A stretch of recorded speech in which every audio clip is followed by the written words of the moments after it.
तो स्टूडेंट्स आज हम पढ़ेंगे हमारा next chapter that is area and perimeter. ठीक है, एरिया एंड पेरीमीटर के बारे में। एरिया देखो, first of all what is area? Area क्या होगा भाई? ठीक है, लिखो द एरिया इज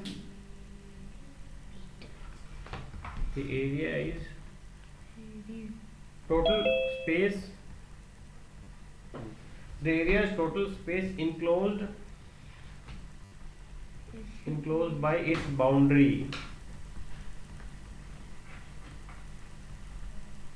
ठीक है, कोई बाउंड्री के अंदर जो टोटल एरिया होता है वो क्या होता है बच्चे? एरिया। मतलब एक बाउंड्री के अंदर जो भी टोटल एरिया होता है उसको हम क्या बोलते हैं? एरिया। जो टोटल जो स्पेस होता है, जो एनक्लोज होता है बाउंड्री के बीच, टोटल स्पेस होता है, उसको हम क्या बोलते हैं? एरिया बोलते हैं। ठीक है, नेक्स्ट है बच्चे पेरीमीटर। नेक्स्ट लिखो पेरीमीटर। पेरीमीटर होता है जो बाहर का हिस्सा। हाँ, the boundary. The boundary. Sum of length and breadth, length and breadth. ठीक है, जो इसके चारों ओर होंगे ना, जो भी स्पेस हमने लिया है उसके ऑल लेंथ एंड ब्रेथ को अगर हम ऐड कर देते हैं तो वो हमारा क्या बन जाता है? Perimeter. Sum of length and breadth, ठीक है, of figure is called perimeter. जो भी बच्चे हमें जैसे फिगर कोई भी दे रखे, स्क्वायर है, रेक्टेंगल है, ट्रायंगल है, उसकी सारी साइड्स हम ऐड कर देते हैं तो वो क्या होगा? उसकी बाउंड्री है ना, कॉल्ड पेरीमीटर बच्चे। मतलब उसकी बाउंड्री को ऐड कर दो, ऑल जो बाउंड्री की जो लेंथ होगी, या इसको और हम क्या बोलते हैं? Length of its boundary. हाँ जी, इसको सिंपल अगर बोले तो लेंथ ऑफ इट्स बाउंड्री बच्चे, ये होता है। हाँ जी, पेरीमीटर बच्चे। नेक्स्ट देखो बच्चे, अभी हमारा जैसे चैप्टर का नाम है एरिया एंड पेरीमीटर। ठीक है, मैंने बताया एरिया क्या होता है, जो एरिया वो स्पेस ले रखा होता है, पेरीमीटर होती है उसकी बाउंड्री। अब हम एरिया निकालना सीखेंगे। एरिया ऑफ, लिखो पहले एरिया ऑफ रेक्टेंगल। अब रेक्टेंगल लास्ट चैप्टर में पढ़ा था ना ज्योमेट्री में। रेक्टेंगल क्या होता है? ऐसी फिगर जिसकी चार साइड्स हो, अपोजिट साइड्स आर इक्वल, ऐसे इस शेप में होगा। ठीक है, like this, opposite sides are equal and all angle are 90 degree. ठीक है, तो ये हमारी क्या है बच्चे? This is length and this is breadth. Hindi में बोले तो लंबाई और चौड़ाई। ठीक है, तो एरिया ऑफ रेक्टेंगल क्या होता है? लिखो एरिया लेंथ इनटू ब्रेथ। हाँ जी बच्चे, length into breadth. Yes sir, L into जी। Sir what is breadth here? आगे देखो बच्चे, अब जब हम ना इसके जो कोई भी दो वर्टेक्स, ये वर्टेक्स होते हैं, इन कोई भी दो वर्टेक्स को मिला देंगे ऐसे, या इसको मिलाएं या इसको, ये क्या होता है? This is diagonal. इसको बोलते हैं डायगोनल। ठीक है, कोई भी वर्टेक्स को मिलाएंगे तो इसको क्या बोलते हैं? डायगोनल बचे। और इसी तरीके से अगर एरिया के साथ साथ अगर हमें पेरीमीटर निकालना हो, पेरीमीटर, तो पेरीमीटर का मतलब क्या है? इसकी ऑल ये length 2 into L plus B। 2 into length, sir 2 into L plus B। Yes बच्चे, नोट कर लो, 2 into लेंथ प्लस ब्रेथ। देखो बच्चे, अभी हम करेंगे क्वेश्चन इसके ऊपर। ठीक है, क्वेश्चन लिखो, the length and breadth. Sir your voice is, the length, sir your voice is length and breadth, the length and breadth of a rectangle, of a rectangle filled are 500 meter and 350 meter बचे। ठीक है, हमारा जब छिलो कि ना और बनाला जहां 350 meter and 5 meter 50 meter and यहाँ पे क्या है? Length is 500 meter, breadth is 350 meter बचे। ठीक है, find the area of the rectangle. Find the area of the rectangle and its perimeter बचे, and its perimeter. We have to find both thing, area and perimeter in this question। 7 भाई रुको, देखो बच्चे, हमें क्या फाइंड आउट करना है? Area. तो एरिया का फॉर्मूला क्या होता था? लेंथ इनटू ब्रेथ बच्चे। ठीक है, तो लेंथ हमारी गिवन है 500 मीटर, ब्रेथ हमारी गिवन है 350 मीटर। तो इनको मल्टीप्लाई करेंगे, देखो 0 0 एज इट लग जाएगी, मल्टीप्लाई करेंगे 35 into 5 की मल्टीप्लाई कर लो, 5 5 जा 25, कैरी 2 5 3 15 प्लस 2 17 175। तो 175 यहाँ मीटर था ना, मीटर लगा दो, मीटर स्क्वायर, ये हमारा आंसर होगा। क्योंकि जब भी हम एरिया निकालते हैं तो स्क्वायर लिखा जाता है, मीटर स्क्वायर, क्योंकि दो चीजें मल्टीप्लाई होती है तो स्क्वायर बोला जाता है। 1,75,000 मीटर स्क्वायर ये हमारा क्या होगा, एरिया। और पेरीमीटर पूछा था बच्चे, पेरीमीटर, तो पेरीमीटर क्या होता है, 2 इंटू लेंथ प्लस ब्रेथ। तो 2 ब्रैकेट लेंथ कितना है 500 मीटर बचे, प्लस ब्रेथ कितना है 350 मीटर। इनको ऐड करो पहले, 500 प्लस 350 कितना हो जाएगा, ऐड करोगे तो 850 मल्टीप्लाई करोगे 700 मीटर। ये खाली मीटर में लिखना है आपको, ठीक है, नोट करो। देखो बच्चे next question, the length and breadth of rectangle, the length and breadth of a rectangle are 24 meter and 18 meter respectively। ठीक है बच्चे, find the perimeter of the rectangle, find the perimeter of the rectangle बच्चे, ठीक है। ये solve करो chat box में answer. देखो जिसने पूछा था पेरीमीटर, ठीक है, पेरीमीटर का फॉर्मूला था 2 ब्रैकेट l प्लस b, ठीक है। तो l प्लस b 2 ब्रैकेट लगाया, लेंथ कितना था हमारा 24, ब्रेथ प्लस करेंगे तो कितना था ब्रेथ बचे 18, तो 18 प्लस 24 को ऐड कर लो, 8 प्लस 4 12 42, 2 ब्रैकेट 42, ब्रैकेट मतलब कोई साइन नहीं होता, इसका मतलब इनटू होता है, 2 इंटू 42 84 मीटर है, तो मीटर बचा, ठीक है, नोट कर लो ये। नेक्स्ट देखो जो डायगोनल के बारे में पढ़ेंगे, डायगोनल के बारे में पढ़ रहे हैं, ठीक है। डायगोनल ऑफ रेक्टेंगल, अब मैंने आपको बताया था कोई भी दो वर्टेक्स आमने सामने अपोजिट वर्टेक्स को मिलाते हैं तो वो क्या बनता है, डायगोनल, ये जैसे, ठीक है। तो डायगोनल का, जब डायगोनल मान लो डायगोनल की वैल्यू निकालनी है, ठीक है, मान लो ये वैल्यू हमें गिवन है मुझे 8, ये वैल्यू गिवन है 6, सॉरी ये 6, ये छोटा, ये एक बात है कोई से कर लो, ठीक है, या मैं ऐसे लिखता हूँ, इसको 6 इसको 8, इसको 8 लिख दिया मैंने, इसको 6 लिखा, और ये हमारा ट्रायंगल हो गया A B, sorry rectangle D. हमें बी डी की लेंथ फाइंड आउट करनी है। डायगोनल क्या है, डायगोनल क्या है बच्चे, बी डी लेंथ है, वो हमारा डायगोनल है बच्चे। If we have to find the value of D B diagonal, तो हमें क्या करना पड़ेगा, हमें देखो ये एक ट्रायंगल बन गई ना हमारी, अगर हम ध्यान से देखें तो बच्चे ये क्या ट्रायंगल बनी है हमारी, देखो ये वाली, यस सर, है ना, क्या है बी सी डी, एक ट्रायंगल बन गई, और ये 90 डिग्री है। तो जो भी ऐसी ट्रायंगल होती है जिसमें एक एंगल 90 डिग्री है तो उसको हम क्या बोलते हैं, राइट एंगल ट्रायंगल। मैंने ज्योमेट्री में आपको सिखाया था right angle triangle, yes sir, हाँ जी बच्चे, राइट एंगल ट्रायंगल, ठीक है। तो राइट एंगल ट्रायंगल में क्या होता है, मैंने बताया था ना, ये क्या होगा, बेस होगा, ये परपेंडिकुलर, ये हाइपोटेन्यूस हो गया ना, हाइपोटेन्यूस। मैंने आपको पहले भी बताया था, मैं फिर बता देता हूँ, राइट एंगल ट्रायंगल बचे, ठीक है। राइट एंगल ट्रायंगल में क्या होता है, हम अगर हाइपोटेन्यूस का स्क्वायर करेंगे तो वो किसके इक्वल होगा, बेस का स्क्वायर प्लस परपेंडिकुलर स्क्वायर, ठीक है। अब मेरे को उसको हाइपोटेन्यूस की वैल्यू निकालनी, तो मैं ये स्क्वायर को राइट साइड लेके जाऊंगा, ठीक है।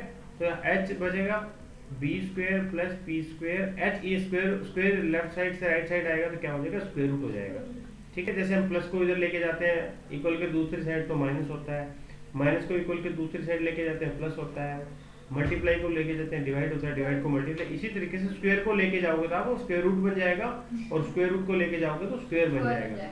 अब BD की वैल्यू निकालनी है मेरे को, तो मेरे को BD की वैल्यू निकालने के लिए क्या करना पड़ेगा, ये फॉर्मूला अप्लाई करना पड़ेगा, स्क्वायर रूट किसका स्क्वायर रूट, बेस क्या है हमारा DC का स्क्वायर प्लस परपेंडिकुलर है BC बच्चे, BC का स्क्वायर, ठीक है। ये लेंथ का स्क्वायर और ब्रेथ का स्क्वायर, ठीक है बच्चे। अब देखो DC कितना है, D से C पॉइंट तक 8 है, 8 का स्क्वायर प्लस BC कितना बच्चे 6 का स्क्वायर, इसका स्क्वायर रूट करेंगे हम। अब देखो 8 का स्क्वायर होता है 8 इंटू 8 64 प्लस 6 का स्क्वायर कितना होगा, 6 इंटू 6 36। अब 64 और 36 को ऐड करो तो आंसर आएगा 100, 100 का स्क्वायर रूट, 100 का स्क्वायर रूट मतलब 100 किसका स्क्वायर है, 10 का ना, 10 इंटू 10, तो 100 का स्क्वायर रूट कितना होगा 10 होगा, तो आंसर इज 10। तो हमने क्या निकाल लिया, BD डायगोनल निकाल दिया 10, दैट इज 10। तो आंसर इज 10। नोट करो इसको। हाँ जी। नेक्स्ट बच्चे, अब हम पढ़ते हैं स्क्वायर। देखो स्क्वायर के बारे में। स्क्वायर हमने पढ़ा था लास्ट चैप्टर में। स्क्वायर ऐसी फिगर होती है जिसके all sides are equal and all angle are 90 degree. ठीक है, सारे एंगल 90 डिग्री होते हैं और सारी की साइड्स इक्वल होती है, बराबर होती है। ठीक है, तो स्क्वायर का एरिया का फॉर्मूला क्या हो जाएगा? स्क्वायर में होता है, एरिया का फॉर्मूला होता है साइड इनटू साइड। इसमें लेंथ और ब्रेड्थ सेम होती है ना, इसलिए इसका एरिया क्या होता है? Side into side. और पेरीमीटर बोला जाएगा मुझे 4 इनटू साइड। ठीक है, क्योंकि साइड सेम है तो उसको 4 टाइम्स कर देंगे, क्योंकि वहां तो रेक्टेंगल में लेंथ और ब्रेड्थ अलग अलग होती है, इसलिए हम लेंथ और ब्रेड्थ को ऐड करके उसका डबल करते हैं। पर यहाँ तो चारों साइड सेम है, इसलिए क्या होगा? 4 इनटू साइड्स होगा फिर। ठीक है सर, जैसे कि हमारा पेरीमीटर 26 है तो इसको 4 इनटू कर देंगे। पेरीमीटर 26 थोड़ी है बच्चे, साइड 26 होगी तो इनटू 4 करेंगे तो पेरीमीटर आ जाएगा। ठीक है, हाँ जी। अब देखो इजी है ये क्वेश्चन लिखता हूँ मैं, वो समझते हैं। देखो तो क्वेश्चन नहीं लिखूंगा मैं। One side of a square is 50 metre. One side of square कितना है? 50 मीटर। एक स्क्वायर की एक साइड कितना है? 50 metre. Find the area of the square. Find the area of the square. Square उसका एरिया पूछा है हमें। ठीक है, 2500। देखो हमें पूछा था स्क्वायर का एरिया, है ना? तो स्क्वायर का एरिया क्या फॉर्मूला क्या होता है? साइड इनटू साइड, है ना? हमारी साइड कितनी गिवन है? 50। तो 50 इंटू 50 कितना हो जाएगा? 5 इंटू 5 25, 2 0 है, 2500 मीटर स्क्वायर। एरिया है तो क्या बोलेंगे? Metre square. अगर इसी क्वेश्चन में बच्चे ऐसे बोला होता पेरीमीटर भी फाइंड आउट करो, तो पेरीमीटर कितना बन जाता है इस क्वेश्चन के लिए? 4 into side. 4 into side, 4 into कितना साइड कितना है? 50। तो 5 4 20, 200 मीटर आंसर हो जाता हमारा। ठीक है, नोट कर लो। नेक्स्ट क्वेश्चन देखो मुझे। द साइड ऑफ स्क्वायर, हाँ जी, the side of square field is 51 meter. ठीक है, find perimeter of the field. Find 200 perimeter of the field। ठीक है जी, तो पेरीमीटर ऑफ द फील्ड। ठीक है, वेरी गुड। तो बच्चे इसमें क्या होगा हमारा? इसने पेरीमीटर पूछ लिया, तो पेरीमीटर का फॉर्मूला क्या था? अभी बताया था मैंने आपको। पेरीमीटर क्या था? 4 इंटू साइड या साइड 4। ठीक है, तो 4 साइड कितना है? 51। तो मल्टीप्लाई कर लो 51 को 4 से, 4 1 जा 4, 4 5 जा 20। ठीक है, 2004 मीटर आंसर हो जाएगा। हाँ जी, देखो बच्चे अब मैं एक फॉर्मूला लिखवाता हूँ आपको। डायगोनल ऑफ स्क्वायर का लिख लो, अभी हमने नहीं लिखा है। डायगोनल ऑफ स्क्वायर के लिए हम सीधा फॉर्मूला क्या यूज करेंगे? Square root 2 into side. तो साइड दे रखी है उसमें, उसको किससे मल्टीप्लाई कर देंगे? स्क्वायर रूट 2 से। तो हमारा सीधा डायगोनल निकल जाएगा बच्चे, नोट करो। देखो नेक्स्ट है बच्चे हमारा, जैसे मैं जो मैं बताया ना मैंने रेक्टेंगल का डायगोनल, उस सॉरी स्क्वायर का डायगोनल, उस पे क्वेश्चन देता हूँ आपको। ठीक है, find square field. The side of a square field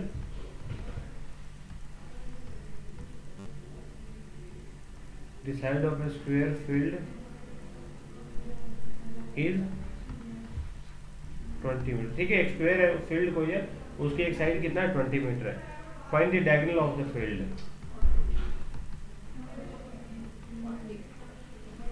find the diagonal of the field. हमें उस फील्ड का क्या बताना चाहिए? डायगोनल बताना है। ठीक है, देखो इस टाइप के क्वेश्चन को कैसे करना है, इजी है। आप थोड़ा सा इसको गलत कैलकुलेट कर रहे हो। देखो डायगोनल ऑफ स्क्वायर क्या था हमारा बच्चे? डायगोनल ऑफ स्क्वायर क्या था? Square root 2 into side. ठीक है, तो square root 2 into side, side कितना है? That is 20। अब 2 का स्क्वायर रूट आप निकाल नहीं सकते, निकालोगे तो डेसिमल में आएगा वो। देखो जी, तो हमें 4 का स्क्वायर रूट कितना होता है? 4 का स्क्वायर रूट 2 होता है। तो स्क्वायर रूट 2 का स्क्वायर रूट तो कुछ होगा, डेसिमल में आएगा, तो आपने इसका 4 नहीं लिख सकते।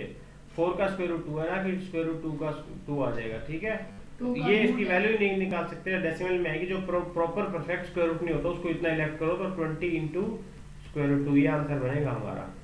ठीक है, अब जैसे स्क्वायर रूट 3 है, इसकी वैल्यू नहीं निकाल सकता, स्क्वायर रूट 4 की एग्जैक्ट वैल्यू निकल जाएगी, स्क्वायर रूट 5 की वैल्यू नहीं एग्जैक्ट निकलेगी, 6 की नहीं निकलेगी, 7 की निकलेगी, 8 की नहीं निकलेगी, 9 की निकल सकती है, 3। ठीक है, ये ध्यान रखना है। अब जिन्हें अच्छे से स्क्वायर रूट चैप्टर पढ़ा है वो समझ जाएंगे इस बात को। अब हम पढ़ते हैं बच्चे स्क्वायर के बाद राइट एंगल ट्रायंगल। मैं लास्ट दे दे राइट एंगल छोटा लिखो आ देखो राइट एंगल ट्रायंगल। ठीक है, राइट एंगल ट्रायंगल। तो राइट एंगल ट्रायंगल मैं पहले ही आपको बता चुका हूँ क्या होता है, जिसमें एक क्या होता है एंगल होता है 90 degree, that is right angle triangle. ठीक है, ये हमारा परपेंडिकुलर होता है, ये हमारा बेस होता है, हम पहले भी डिस्कस कर चुके हैं, आज भी प्रीवियस क्लास में डिस्कस। ये क्या होता है याद नहीं है, हाइपोटेन्यूज। ठीक है, कहाँ याद है, बोल नहीं रही, याद होता है हाइपोटेन्यूज। ठीक है, हाइपोटेन्यूज। ठीक है, तो राइट एंगल ट्रायंगल का अगर हमें एरिया निकालना है तो हमारा फॉर्मूला क्या हो जाएगा बच्चे, एरिया का फॉर्मूला देखो 1/2 इंटू बेस इंटू हाइट बचे। हाइट क्या होता है, परपेंडिकुलर, बेस ये है ही, हाइट का मतलब क्या है, perpendicular, height is equal to perpendicular. Height is equal to perpendicular. हाँ जी बच्चे, कहीं कंफ्यूज मत हो जाना, क्या है हाइट, क्या है परपेंडिकुलर ही हाइट है। बेस नीचे होता है। ठीक है, बेस ये होता है, ये परपेंडिकुलर होता है। ठीक है, और इसका अगर पेरीमीटर निकालना है तो तीनों साइड को ऐड कर दो, पेरीमीटर बन जाएगा। ठीक है, पर इसमें पेरीमीटर बहुत कम पूछता है एग्जाम में, सीधा ही देखो। अब मैं इस पे क्वेश्चन लिख रहा हूँ। ठीक है, find the area of right angle triangle. 1.2 multiply by 6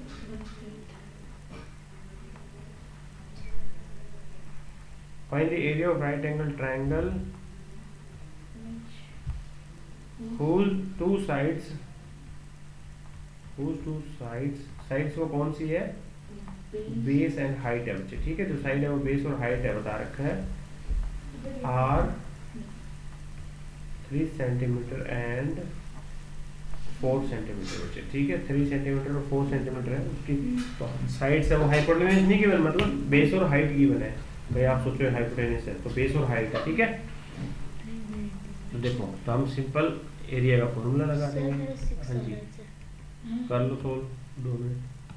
देखो एरिया का फॉर्मूला मैंने ऊपर लिखा है, वही होता है 1/2 इंटू बेस इंटू हाइट बचे। ठीक है, तो 1/2 बेस कितना है, बेस क्या है, ये बेस, ये कितना है, दैट इज 3, और हाइट कितना है 4 है, मल्टीप्लाई करो 2 1 जा 1 2 2 जा 4 3 इंटू 2 6, तो एरिया कितना आ गया 6 सेंटीमीटर ना, सेंटीमीटर स्क्वायर, एरिया तो सेंटीमीटर स्क्वायर में लिखेंगे बच्चे हम। ठीक है, बस सिंपल फॉर्मूला आप याद रखना है 1/2 इंटू बेस इंटू हाइट। ठीक है, तो उसको हम सोल्व कर लेंगे, आंसर हमारा। नेक्स्ट क्वेश्चन है, चलिए लिखो। नेक्स्ट क्वेश्चन है the hypotenuse of a right angle triangle, hypotenuse of A right angle triangle, the hypotenuse of a right angle triangle is 5 centimeter. If one of its sides is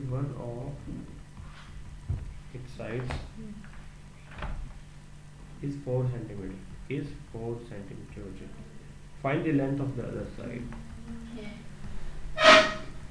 Find the length of parameter of other sides. ठीक है बच्चे, note करो पहले कुछ। हाँ भाई हर्षिता,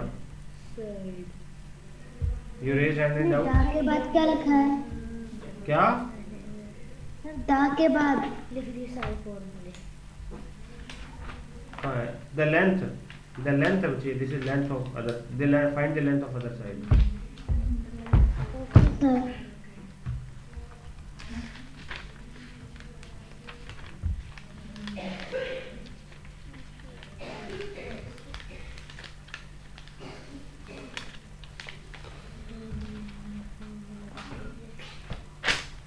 देखो क्या होगा, राइट एंगल ट्रायंगल ऐसे बनेगा हमारा। ठीक है, ठीक है, ये हाइपोटेन्यूज होता है, हाइपोटेन्यूज है 5 सेंटीमीटर, एक साइड कोई भी 4 है इसने बोला, तो मैं इसको मान लेता हूँ 4, और ये दूसरी साइड फाइंड आउट करनी है। तो राइट एंगल ट्राइंगल में क्या होता है बच्चे, बेस का स्क्वायर प्लस परपेंडिकुलर स्क्वायर क्या होता है, हाइपोटेन्यूज स्क्वायर। ये हमने पढ़ा था, ठीक है। अब देखो अगर बेस गिवन है, हाइपरपेंडिकुलर निकालना, तो बेस को हम राइट साइड लेके जाएंगे तो माइनस हो जाएगा ना। देखो परपेंडिकुलर का स्क्वायर क्या हो जाएगा, हाइपोटेन्यूज। ये लेफ्ट साइड से बच्चे मैं राइट साइड लेके जाऊंगा तो माइनस हो जाएगा ना, बेस का स्क्वायर, ठीक है। अब ये परपेंडिकुलर को मैं पी लिख रहा हूँ यहाँ, और हाइपोटेन्यूज को एच और बेस को बी। अब मेरे को पी निकालना है ना कि पी स्क्वायर, यहाँ पी स्क्वायर था तो पी स्क्वायर इधर लेके आएंगे तो राइट साइड लेफ्ट से राइट तो स्क्वायर रूट बन जाएगा। अब इसमें वैल्यू पुट कर लो, एच क्या है हमारा hypotenuse that is 5 square minus B क्या है बेस क्या है दैट इज 4 स्क्वायर। अब इसको हम सोल्व करेंगे, ठीक है। 5 स्क्वायर होता है 25, 4 स्क्वायर होता है 16। If you subtract 16 from 25 result is 9, 9 square root is 3, 3 का स्क्वायर कितना होता है 9, तो 3 आंसर इज 3। पी क्या आ गया हमारा, पी है हमने ये माना था ना, ये परपेंडिकुलर की पी, तो पी मतलब perpendicular is other side is 3 centimetre बचे, सेंटीमीटर में था तो ये हमारा आंसर हो जाएगा। तो दूसरी साइड है वो कितनी आ गई, 3 सेंटीमीटर। तो मैं आपसे कैसे नोट सोच रहा था। करो, chapter is complete, bye, have a nice day, see you tomorrow, ठीक है। और आपको होमवर्क मिल जाएगा, बाय बच्चे।